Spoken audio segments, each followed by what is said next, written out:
নমস্কার বন্ধুরা, আমার আজকের রেসিপি সম্পূর্ণ নিরামিষ পদ্ধতিতে আলু মোগলাইয়ের রেসিপি। নিরামিষ দিনে কিছু খেতে ভালো না লাগলে অবশ্যই তোমরা এই নিরামিষ আলু মোগলাইয়ের রেসিপিটি ট্রাই করে দেখতে পারো। তো এই আলু মোগলাই তৈরি করার জন্য সবার প্রথমে আমি এখানে চায়ের কাপে মেপে 1.5 কাপ মতো ময়দা নিয়ে নিয়েছি। এই 1.5 কাপ ময়দা দিয়ে কিন্তু 4 থেকে 5টা আলু মোগলাই তৈরি হয়ে যাবে। তো সেই অনুপাতে তোমরা এই ময়দার পরিমাণটা নিতে পারো। তারপর এই ময়দার মধ্যে দিয়ে দিলাম খুবই সামান্য পরিমাণে একটু নুন, দিয়ে দেবো 1 টেবিল চামচ পরিমাণ চিনি। এই চিনিটা অপশনাল, দিলে টেস্টটা ভীষণ ভালো আসবে, হালকা একটু মিষ্টি মিষ্টি হবে খেতে। তারপর এর মধ্যে দিয়ে দিচ্ছি 2 থেকে 3 টেবিল চামচ পরিমাণ সাদা তেল। তেলটা অবশ্যই ব্যবহার করবে এখানে, না হলে কিন্তু আলু মোগলাইটা খাস্তা হবে না। এবার তেল, নুন আর চিনি একসাথে ভালো করে ময়দার সাথে মিশিয়ে নেব। তেলটা ভালোভাবে ময়দার সাথে মিশিয়ে নিয়েছি। তারপর সামান্য একটু ময়দা বা হাতের মুঠোয় মুঠবন্দি করলে যদি খুব সুন্দরভাবে এটা দলা পেকে যায়, তাহলে ভাববে যে আমাদের ময়ামটা একদম পুরো পারফেক্টলি তৈরি হয়েছে। তারপর আমি এখানে নিয়ে নিয়েছি নর্মাল রুম টেম্পারেচারে থাকা জল। অল্প অল্প জল দিয়ে এর একটা ডো আমাদের তৈরি করে নিতে হবে।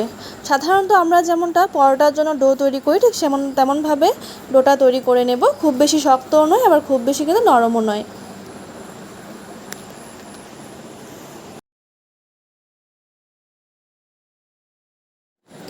ডোটা আমাদের তৈরি করা হয়ে গেছে। এবার এই ডোটার উপরে খুবই সামান্য পরিমাণ আরেকটু সাদা তেল মেখে এটাকে রেস্টে রেখে দেব 10 মিনিট মতো।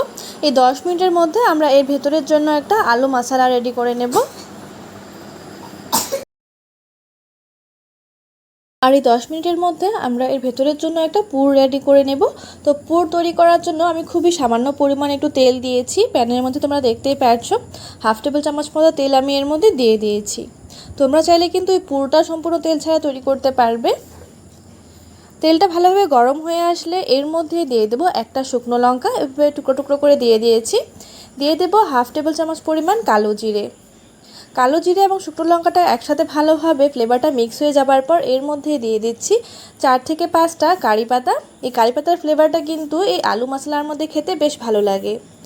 তারপর এর মধ্যে দিয়ে দেব সেদ্ধ করে রাখা আলুর টুকরো। আলুটাকে দিয়ে ভালোভাবে তেলের সাথে মিক্স করে নিতে হবে। তোমরা চাইলে এই আলুটাকে কিন্তু ম্যাশ করেও ব্যবহার করতে পারো, কিংবা গ্রেট করেও দিতে পারো এর মধ্যে। আমি এই খুন্তির সাহায্যে এই সেদ্ধ করা আলুটাকে ভালোভাবে ম্যাশ করে নেব। আলুটাকে হালকা একটু ম্যাশ করে নেবার পর এর মধ্যে দিয়ে দিচ্ছি সেদ্ধ করে রাখা মটর।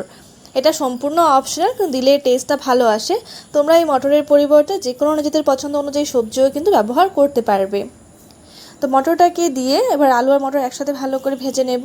আর অবশ্যই এর মধ্যে দিয়ে দেবো স্বাদ অনুযায়ী নুন, আর দিয়ে দিচ্ছি খুবই সামান্য পরিমাণে একটু কালারের জন্য হলুদ গুঁড়ো। আর কিছু ব্যবহার করব না আমি এই মশলার মধ্যে, তথাপিও এটা খেতে কিন্তু দারুণ লাগবে। কিছুক্ষণ নাড়িয়ে চাড়িয়ে এটাকে আমরা নামিয়ে নেব।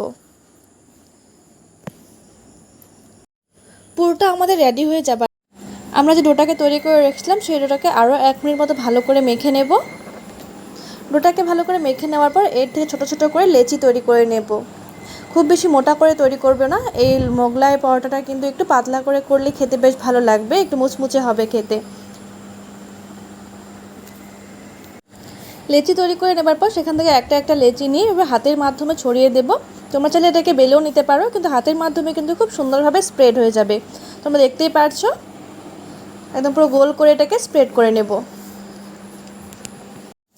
এভাবে গোল করে স্প্রেড করে নেবার পর আমরা যে আলু মশলাটা তৈরি করে রেখেছিলাম সেই মশলাটা এর মধ্যে দিয়ে দেব। 1 থেকে 2 টেবিল চামচ মতো পুরোটা এর মধ্যে দিয়ে এক পাশ থেকে এভাবে উল্টে দেব।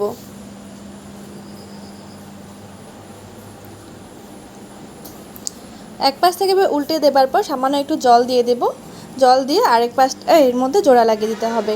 এভাবে জল দিয়ে জোড়া লাগালে কিন্তু এটা তেলের মধ্যে যখন আমরা ভাজবো তখন কিন্তু খুলে যাবে না, একদম পুরো এটার সাথে ফিক্স হয়ে যাবে।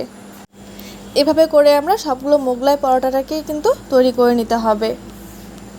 অন্যদিকে আমি আগে থেকে তেল গরম হওয়ার জন্য বসিয়ে দিয়েছিলাম। তেলটা যখন পুরোপুরি গরম হয়ে যাবে তখন গ্যাসের ফ্লেমটা লো টু মিডিয়াম করে রেখে একটা একটা পরোটার মধ্যে ভেজে নেব।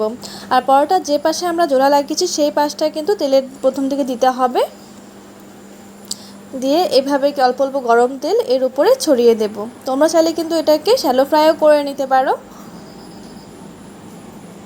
তোমাদের এই রেসিপিটি কেমন লাগলো অবশ্যই আমাকে কমেন্টস করে জানিও। ভালো লাগলে চ্যানেলটিকে সাবস্ক্রাইব করে ভিডিওটিতে লাইক করে দিও। এক পাশ হয়ে গেলে আমরা আরেক পিঠ উল্টে দেবো। এবার উল্টে পাল্টে দু পিঠে কিন্তু একটু হালকা লাল করে ভেজে নেব। আমি তোমাদেরকে একটা ভেঙে দেখিয়ে দিচ্ছি ভেতরটা ঠিক কেমন হয়েছে। দেখো একদম উপরটা কিন্তু একদম পুরো খাস্তা মুচমুচে হয়েছে, আর ভেতরটা একদমই সফট নরম তুলতুলে।